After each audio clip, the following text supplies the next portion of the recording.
సుమన్ టీవీలో మీ business promotions కోసం ఈ కింది నెంబర్ను సంప్రదించగలరు.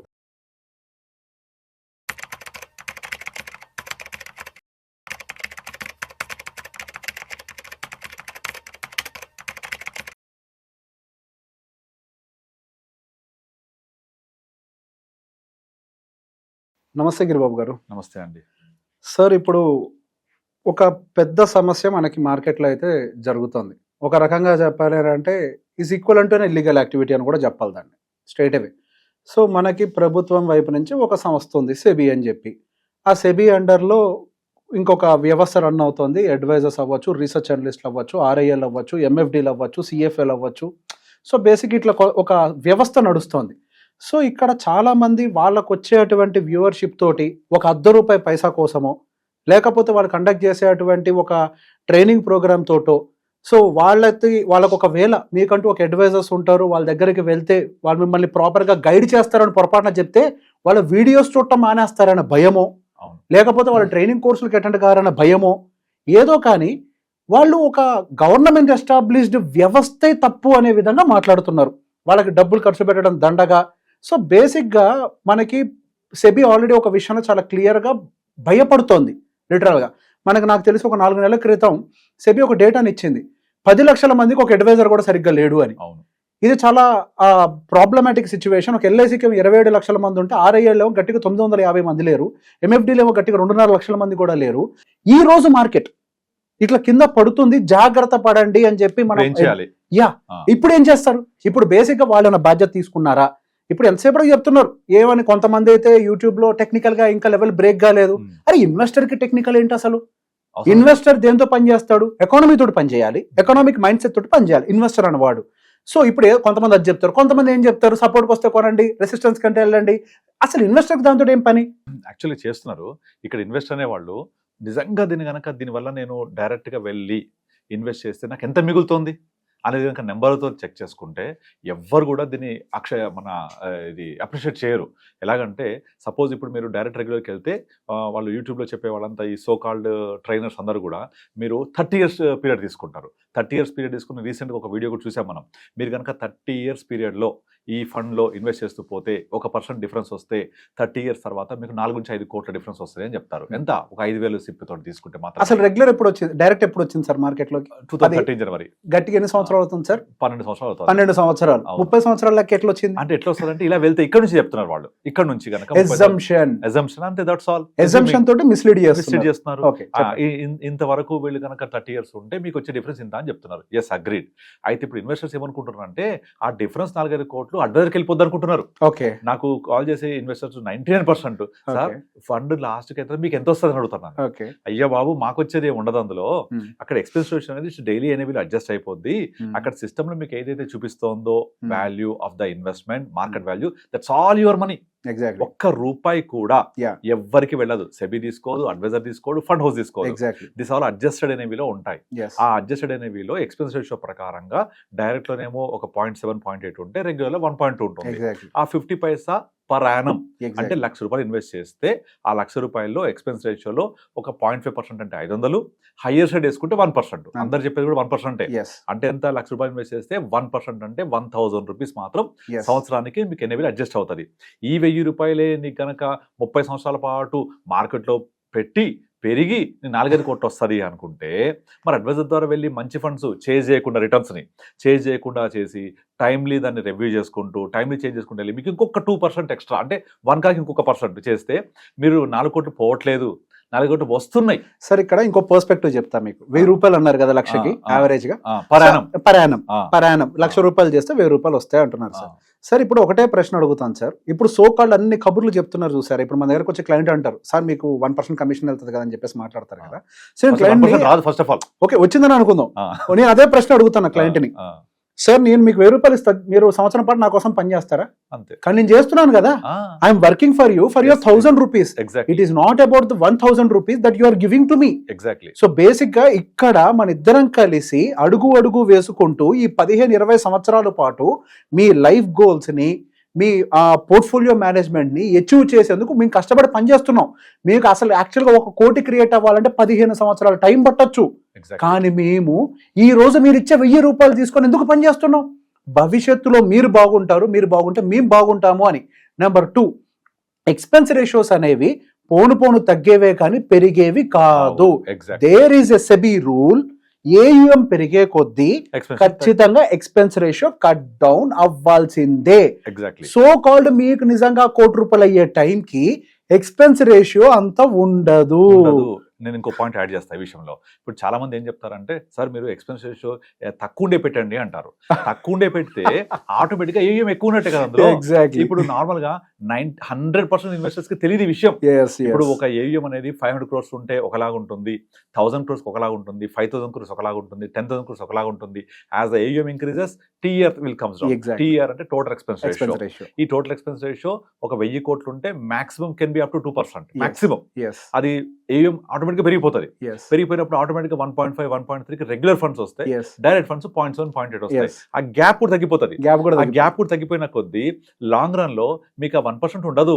కానీ ఇన్ఫ్లుయెన్సర్స్, సోకాల్డ్ ట్రైనర్స్ ఈ 1% తీసుకొని దాన్ని అలాగే తీసుకెళ్తారు. 30, 40, 50 సంవత్సరాలు తీసుకెళ్తారు. ఫస్ట్ ఆఫ్ ఆల్ ఇప్పటిదాకా ఒక ఫండ్ కన్సిస్టెంట్ గా అదే పర్సంటేజ్ ఆఫ్ రిటర్న్ ఇచ్చి మార్కెట్ లో 20 సంవత్సరాలు అణిచిపెడుతున్నారే, అది ఇంతవరకు హైయెస్ట్ ఒక్క ఫండ్ టాప్ చైర్ లో కూర్చొని టాప్ పర్ఫార్మ్ చేసింది 2.5 years. ఎగ్జాక్ట్లీ. ఆ ఫండ్ పేరు చెప్తా, axis long term equity fund. ఆ ఫండ్ చాలా సంవత్సరాల పాటు, అంటే అది చాలా ఎంత 2.5 years టాప్ చైర్ లో కూర్చుంది, టాప్ గా ఉంది. ఎవరైనా కస్టమర్ కనుక వాకిన్ అయి చేశాడు అంటే that is only fund, axis long term equity fund. ఆ ఫండ్ లో చాలా వాకిన్స్ ఉన్నాయి. వాకిన్స్ అయ్యి వెళ్ళి వాళ్ళు చేస్తున్నారు. అది యాక్చువల్గా ఒక ELSS fund, lock in for 3 years. కానీ సర్ప్రైజింగ్లీ ఆ ఫండ్ లోకి వెళ్ళి 10 లక్షలు 20 లక్షలు పెట్టేవాడు కూడా నేను చూశాను. నేను 3 years లాక్డ్. అది తెలియదు వాళ్ళకి ఆ విషయం. వాళ్ళు చూసింది ఒకటే, ఆ ఫండ్ రిటర్న్ ఇచ్చింది 2 years నుంచి ఇస్తుంది, కన్సిస్టెంట్ గా ఉంది, పైన ఉంది, top performing fund. That is the only fund in the market which has given the highest returns for a period of more than 2.5-3 years. ఒక ప్రశ్న సార్, ఇప్పుడు ఆ ఫండ్ గురించి కావచ్చు లేకపోతే XYZ ఫండ్ గురించి యూట్యూబ్ లో డైరెక్ట్ గా చాలా మంది పలానా ఫండ్ బాగుంది, ఆ ఫండ్ రిటర్న్ బాగుంది అని చెప్పేసి XYZ మాట్లాడుతూ ఉంటారు. సార్ మనం చదువుకున్న దాని ప్రకారం, సెబీ మాకు నేర్పించిన దాని ప్రకారం మనకి ఎంఫీ గైడ్ లైన్స్ ప్రకారం ఒక విషయం చాలా క్లియర్ గా ఉంటుంది. లైసెన్స్ ఉన్న మనమే ఎటువంటి పరిస్థితుల్లో కూడా సోషల్ మీడియాలో కానీ ఓపెన్ ప్లాట్ఫామ్స్ లో కానీ ఒక ఫండ్ పేరుని చెప్పకూడదు. లేదా నీ క్లయింట్ కాని వాడికి కూడా మీరు ఎవరికి అడ్వైస్ చేయొచ్చు అని అంటే మీ క్లయింట్కి మాత్రమే చేయాలి, మీరు ఎవరికి మిగతా వాళ్ళకి చేయకూడదు అని చెప్పి చాలా క్లియర్గా ఉంటుంది. దాని వెనకాల ఒక అంతరాయం ఉంటుంది. కారణం ఏంటి అని అంటే, ఇప్పుడు ప్రెసెంట్ ఆ ఫండ్కు ఉన్నటువంటి స్ట్రక్చర్ బాగుండొచ్చు, పోను సహజంగానే ఇంటర్నల్ రీబ్యాలెన్సింగ్ వల్ల ఫండ్ యొక్క స్ట్రక్చర్ అనేది మారిపోతుంది. ఇంతకుముందు ఆ ఫండ్ యొక్క రిటర్న్స్ అప్పుడు ఎకానమీకి సూట్ అయింది, అండ్ గోయింగ్ ఫర్దర్ అది సూట్ కాకపోవచ్చు.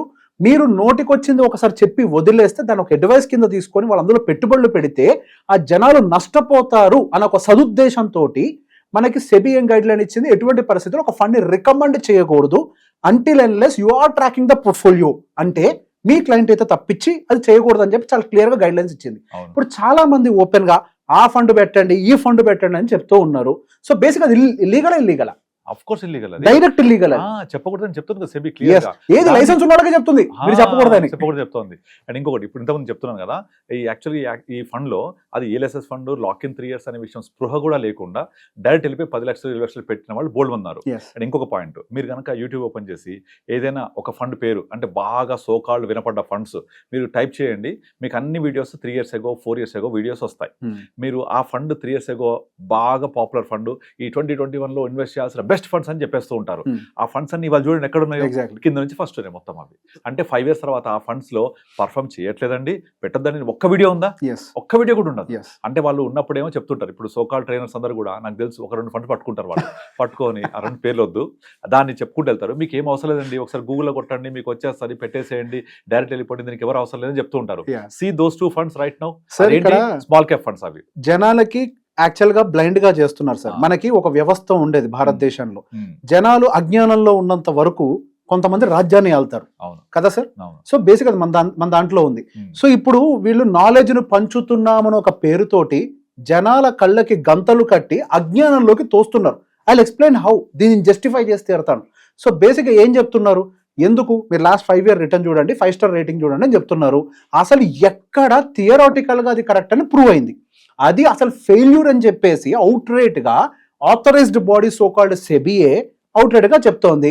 కానీ వీళ్ళు సోకాల్డ్ డబ్బులు తీసుకుని ఏం నేర్పిస్తున్నారు అని అంటే దీన్ని నేర్పిస్తున్నారు. నిజంగా నీకంటూ ఒక నాలెడ్జ్ ఉండుంటుంటే నువ్వేం చెప్పాలి? ఎకానమీ అంటే ఏంటి, ఫిజికల్ డెఫిషియట్ అంటే ఏంటి, మానిటరీ పాలసీ అంటే ఏంటి, అసలు వీటి వల్ల మీకు ఇవి ఎలా రియాక్ట్ అవుతూ ఉంటాయి, మార్కెట్ ఎలా రియాక్ట్ అవుతూ ఉంటది, సో ఆ పాలసీస్ చేంజెస్ ని బట్టి మార్కెట్ రియాక్షన్స్ ఎలా ఉంటాయి, ఇవి కదా చెప్పాల్సింది. కర్మ ఏంటంటే వాళ్ళకి కూడా తెలుస్తావు ఆ విషయం, వాళ్ళకి తెలియదు. వాళ్ళు ఏం చేస్తున్నారు అని అంటే జనాల కళ్ళ గంతలు కట్టేసి ఒక సముద్రం, నడి సముద్రంలోకి వదిలేసి ఎతకొట్టండి అంటున్నారు. And I again ask this question, so called కళ్ళు మూసుకొని పెట్టిన mid and small cap segment లో విపరీతంగా రిటర్న్స్ వస్తాయని ఎవరైతే ఎంకరేజ్ చేశారో, ఈ రోజు ప్రతి mid and small cap segment near to 20% పడిపోయింది. More than that average more than 20% పడిపోయింది. సో ఇప్పుడు వాళ్ళకి బాధ్యతగా సో కాల్డ్ ఆఫ్ ఇన్ఫ్లుయెన్సరో ఆ ఫీజు తీసుకున్నటువంటి వ్యక్తో బాధ్యత తీసుకుంటారా? ఇదే ఒక మీ దగ్గర నా దగ్గర ఉండే క్లయింట్ అయితే will do lot of changes, exactly guide చేసి ఉండాలా తీయాలా పెట్టాలా చాలా ఉంటాయి. చాలా ఇంకో పాయింట్ యాడ్ చేస్తాను నేను. నార్మల్ గా ఇప్పుడు ఏదైనా ఒక ఫండ్ పర్ఫామ్ చేసినప్పుడు 5 years 10 years డేటా తీసుకొని ఆ ఫండ్ గురించి తెగ చెప్పేస్తారు. అది ఫండ్ చేయనప్పుడు ఒక్కరు కూడా వచ్చి ఇది చేయట్లేదు, పెట్టొద్దు, ఇందులో ఈ ఫండ్ లో అయిపోయింది చేద్దాం, ఒక్క వీడియో ఉందా? నిర్మోహంగా ఒక పేరు చెప్తాను సార్, అంటే మనం ఏం దాన్ని బ్యాడ్ చేయట్లేదు, ఏం జరగట్లేదు. 22-23 ఫైనాన్షియల్ ఇయర్స్ లో మనకి క్వాంట్కి సంబంధించిన అన్ని ఫండ్స్ బాగున్నాయి. And I was literally shouting 24 వరకు కూడా I was literally shouting, don't chase the returns, ఇట్లా పరిగెట్టకండి. Fund house is extremely good, but they take extremely solid bets, concentrated bets తీసుకుంటారు అని. బుల్ రన్ లో నడిచింది అది. ఇప్పుడు ఏం జరిగింది? దాని యాక్చువల్ గా మనకి బెంచ్ మార్క్ 24-25% ఉంటే అవి 16-17-18% ఇచ్చాయి. అవును, ఇప్పుడు నువ్వు చూస్తే ఎంత ఆల్ఫా కోల్పోయారు జనాలు. ఇప్పుడు అంతకుముందు చూస్తే కనుక ఆ ఫండ్ హౌస్ యొక్క అన్ని ఫండ్స్ టాప్ లో ఉన్నాయి. ఇప్పుడు చూస్తే అన్ని లాస్ట్. ఇదేమైంది తెలుసా? నార్మల్ గా ఏమైపోయింది, అది టాప్ లో ఉన్నప్పుడు దాని ప్రీవియస్ 5 years 10 years అంతా కూడా యావరేజ్ చేసేసుకుంది. అసలు యాక్చువల్ గా 2020లో ఆ ఫండ్ హౌస్ యొక్క మొత్తం వాల్యూ 1000 కోట్లు కూడా లేదు. ఎగ్జాక్ట్లీ యావరేజ్ చేసేసుకుంది. ఇప్పుడు ఏమైపోయింది, ఈ 2 years పడిపోయేసరికి బ్యాక్ అంతా అయిపోయి టుడే ఒక మార్నింగ్ ఒక ఇన్వెస్టర్ ఫోన్ చేశాడు, బక్వాస్ హోగా నికాల్దో అని చెప్తున్నాడు. అది నికాల్దో అంటే నేను పెట్టింది కాదు, డైరెక్ట్ పెట్టింది. నేను చేయలేనండి, నేను చెప్తే వద్దని పోయారు కదా మీరు అని చెప్పిన. లేదు నువ్వు చేయలేవా, అది నాకు యాక్సెస్ అవ్వట్లేదు అని చెప్తున్నాడు. నేను చూసిన అది మనం చేయాల్సింది కాదు, అది ఆయన చేసుకున్నాడు ఫండ్ అది. సో నేను చెప్పిన నేను వేరే ఫండ్ హౌసెస్ చేశాను, మనం ఇక్కడ ఇవి ఉన్నాయంటే అది తీసేసి అని చెప్తున్నాడు. ఇంకొక పాయింట్, అసలు యాక్చువల్గా ఒక ఫండ్ పెరగడానికి లేదా తగ్గడానికి కారణం ఏంటి? దాంట్లో ఉన్న అండర్లైంగ్ అసెట్స్. ఈ అండర్లైంగ్ అసెట్స్ గత 5 ఏళ్ల క్రితము ఏం స్టాక్స్ ఉండే, ఆ స్టాక్స్ యొక్క కేటగిరీస్ ఏంటి, అది ఎప్పుడు ఎలా పెరిగాయి, దాన్ని బట్టి దాని రిటర్న్ 5 ఏళ్లలో కనిపించింది. ఆ 5 ఏళ్లలో దాని జర్నీ తీసుకొని మళ్ళీ నెక్స్ట్ 5 ఏళ్ల కోసము మీరు అజ్యూమ్ చేయడం ఎంతవరకు కరెక్ట్? అది ఇది ఇంత తప్పు కదా. నేను అదే చెప్తాను, మీరు ఒకసారి ఒక ల్యాండ్ కొనాలనుకోండి, మీరు ఏం చేస్తారు? మీరు గచ్చిబౌలిలో కొంటారా, గట్కేసర్ వెళ్తారా అని అడుగుతాను నేను. గచ్చిబౌలి ఆల్రెడీ పెరిగిపోయింది కదండి, అక్కడ చాలా రేట్ కదా, అక్కడ కొన్నాను, నేను గట్కేసర్లో కొంటా అంటాడు, పటాంజలి కొంటా అంటాడు. అంటే ఎందుకు అక్కడ కొంటున్నా మీరు అంటే అక్కడ గ్రోత్ ప్రాస్పెక్ట్స్ ఉంటుంది. నాకు చెప్పిన అతను అక్కడ రైల్వే స్టేషన్ వస్తుందనో ఇంకోటి వస్తుందనో RRR వస్తుంది, ORR దగ్గర ఉంది, అక్కడ రోడ్ పడుతుంది, స్కూల్ వస్తుంది, కాలేజ్ వస్తుంది. అంటే ఇవన్నీ ఏంటి? Growth factors, up side price. అంటే మీరు ల్యాండ్ కొనేటప్పుడేమో ఏం పెరుగుతున్నాయో చూసి కొంటారు, కానీ మ్యూచువల్ ఫండ్స్ కొనేటప్పుడేమో ఏం పెరిగాయో చూసి కొంటారు. అంటే ఎంత తప్పది? పెరిగాయి అనడానికి కారణం ఏంటి? దాంట్లో ఉన్న అండర్లైంగ్ అసెట్స్ అవన్నీ అయిపోయింది స్టోరీ. మీ లాస్ట్ 4 years లో ప్రైవేట్ బ్యాంక్స్ అసలు పెరగలేదు. ప్రీవియస్లీ ప్రైవేట్ బ్యాంక్స్ ముందు నడిపించాయి. మరి 4 years బ్యాంకింగ్ స్ట్రక్చర్ బాగలేదని చెప్పి పెట్టకుండా ఉంటే మీరు నెక్స్ట్ ర్యాలీ అందులోనే ఉండొచ్చు, రావచ్చు. మోస్ట్ ప్రాబబ్లీ ఇంకోటి కన్జంప్షన్ సెగ్మెంట్ అస్సలు పర్ఫామ్ చేయలేదు. ఇప్పుడు నెక్స్ట్ కన్జంప్షన్, ఇప్పుడు మనకి ఏదైతే ITR మార్చారో consumption is going to be lead runner. So ఇవన్నీ మీరు పాస్ట్ పర్ఫార్మెన్స్ లేకపోవడం వల్ల, అందులో పెట్టకపోవడం వల్ల మీరు మిస్ అవుతారు కదా. అంటే మీరు చూడవలసింది future growth, like how you buy in real estate.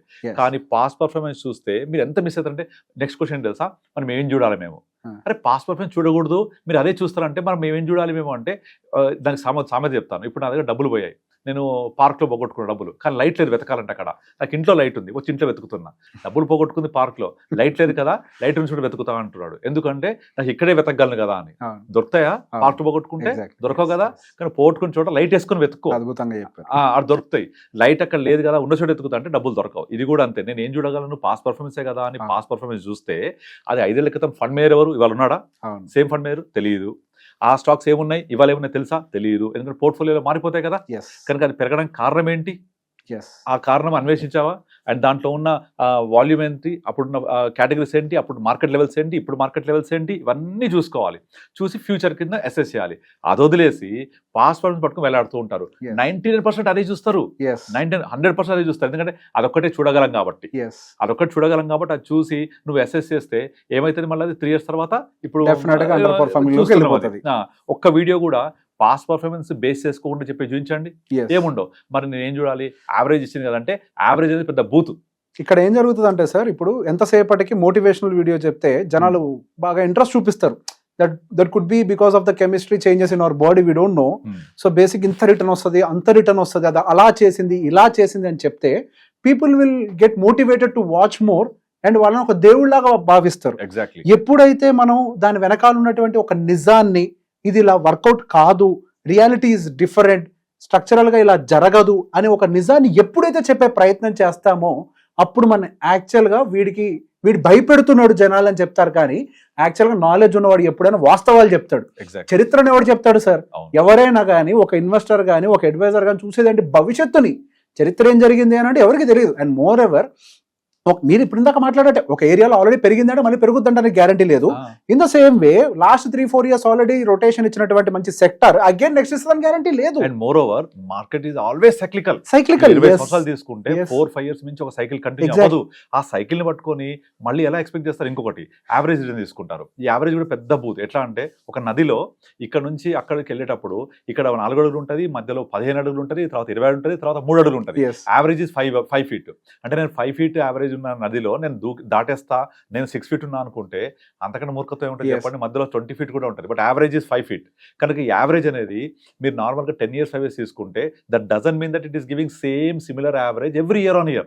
ఒక ఇయర్ -30 ఉండొచ్చు, ఒక ఇయర్ +30 ఉండొచ్చు, ఒక ఇయర్ ఫ్లాట్ ఉండొచ్చు, డిపెండింగ్ ఆన్ సిచ్యుయేషన్. కానీ ఏం చేస్తారు, అది రోలింగ్ రిటర్న్స్ చూడరు. అసలు రోలింగ్ రిటర్న్స్ అని ఒకటి ఉంటుందని కూడా తెలియదు. యావరేజ్ చేస్తారు.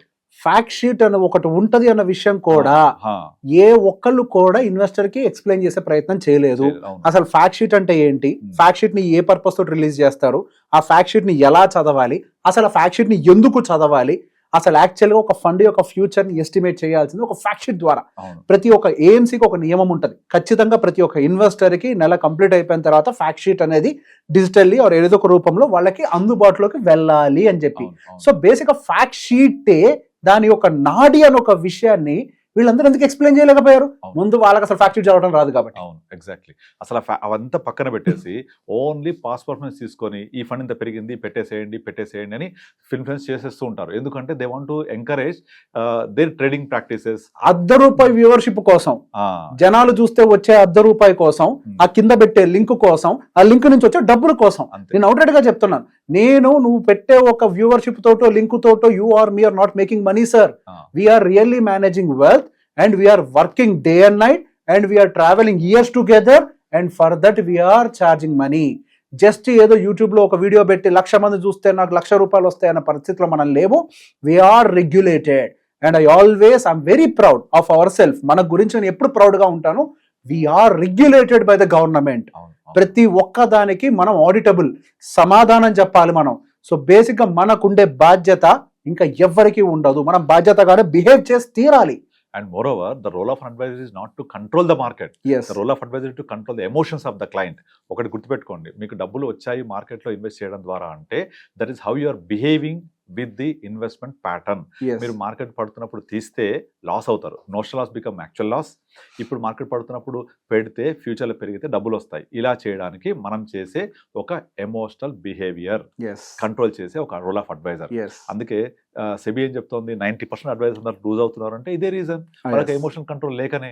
ఎందుకంటే డైరెక్ట్ స్టాక్ మార్కెట్ ఎవరు ఉండరు కదా, డిమాట్ ఓపెన్ చేసుకుంటాం, నేను షేర్లు కొనుక్కుంటాను, నేనే ఫండ్ మేనేజర్ని, లాస్ అవుతా ఉంటాం 95%. బట్ మ్యూచువల్ ఫండ్ మేనేజర్లో ఒక్కరు లాస్ అవ్వరే ఎవరు కూడా, అన్లెస్ దే గో డైరెక్ట్ తప్ప. రెగ్యులర్ చేసే వాళ్ళు ఎవరు లాస్ అవ్వరు, ఎందుకంటే they know. So the role of advisor is very much essential. And ఇంకొక ఫ్యాక్ట్ నెంబర్ కూడా చెప్తాను, ఈ రోజు డిఐవై అంటే డైరెక్ట్ చేసేవాళ్ళు రిటైల్ ఇన్వెస్టర్స్ లో 15% కూడా ఉండరు.